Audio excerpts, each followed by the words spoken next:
This is Great Day Sunday with your... If you're a history buff and you believe everything that you read in the books, you'll want to meet our next guest. He's Harrin, the author of Helena, Texas, the toughest town on earth.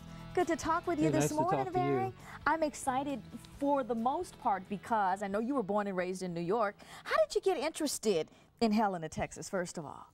Well, when I started dating with my ex-wife about 1988, 22 years ago, I started going down there on a regular basis, meeting her family. She was a country girl. Yeah. And they had a little museum for the county of Karnes. And I became intrigued by this ghost town.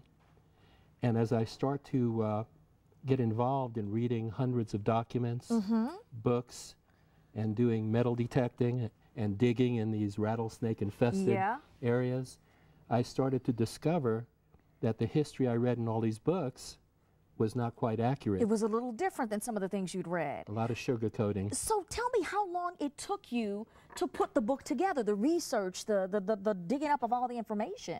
About 22 years total. Okay. So now it took you 22 years. I got to ask you this. What did you find most interesting that surprised you? Because there's a host of things that you touch on in the book that people go, wow, didn't know that. Tell us some of the things that stood out for you. Well, some of the things that were really shocked me were the fact that when I went to school, I don't know about yourself, we always were taught that George Washington and the Revolutionary War basically were supported and was won through the help of France.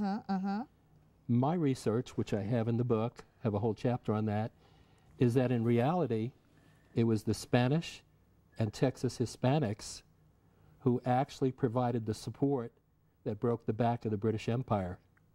Wow. And that helped us to become a free people. And where did you find that information? Just lots of old books. Really? Old documents and old things. And what it appears is a lot of the books we read were written by Eastern historians who, for whatever reason, wanted to downplay the Latin connection. I wonder why that is, Barry. What, I mean, just in your studies, what do you think could have been the reasoning for that? Because what we typically think is historians try to document it as they believed it to be, we hope. What do you think the reasoning behind that would have been? Well, I can't speak to what's in somebody's heart and their mind. Sure. But a lot of those older historians from the 1800s and the early 1900s, they probably had a predisposition for Northern European culture versus Southern European or Latin culture, like Spain and Hispanics in general. So they downplayed that whole section out of history. And now a lot of people do not know their own history here. Don't know their history. Okay, another thing that I thought was interesting in the book, you talk about the bloodiest battle ever fought on Texas soil, and it's virtually unknown. To what are we speaking? The Battle of Medina, which was about 20 miles south of San Antonio.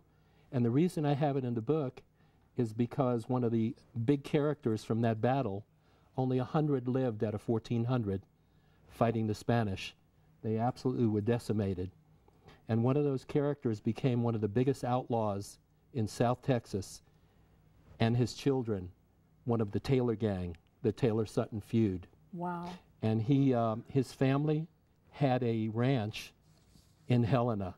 Had a ranch. And battled the Union Army after the Civil War was over. Well, there are so many different things in the book that we could certainly compare and contrast with what we've been told and what we've heard. I want to ask you about the ghosts of Helena, because is this a town where ghosts run wild, or did at one time? Well, people have been talking about citing paranormal activity, spirits, physical entities for over 100 years. And people down there really don't like to talk about it to outsiders, but I've been going there so long that they feel a little bit comfortable with me. They open up. And my youngest son lives in Helena, right next to the old 1870s courthouse. So we've had ghost hunters down there several times. We've actually recorded what they call EVPs, which are those ghost voices. Electronic voice phenomena. Yeah. And actually on our website, we have some pretty frightening ones on the HelenaTexas.com website. Wow. That any of your viewers are welcome to hear. Can listen to. But some of the things that have happened there are very, very strange. A woman sleeping with her baby. and the night light's on, and all of a sudden a shadow passes by the night light and blacks it out. That's scary stuff. And then it lights back up, and she's afraid to scream to wake up the child. That's scary. That's interesting. I gotta mention that your book is available at Amazon.com, HelenaTexas.com. It's called Helena, Texas, the toughest town on earth. And quickly, I gotta ask you, to critics who say, what is this person doing trying to rewrite history? You say, what? The truth will set you free. The truth will set you free. Very good job. Thank you for being here this morning. My pleasure. Fascinating read. Well, coming up next, if you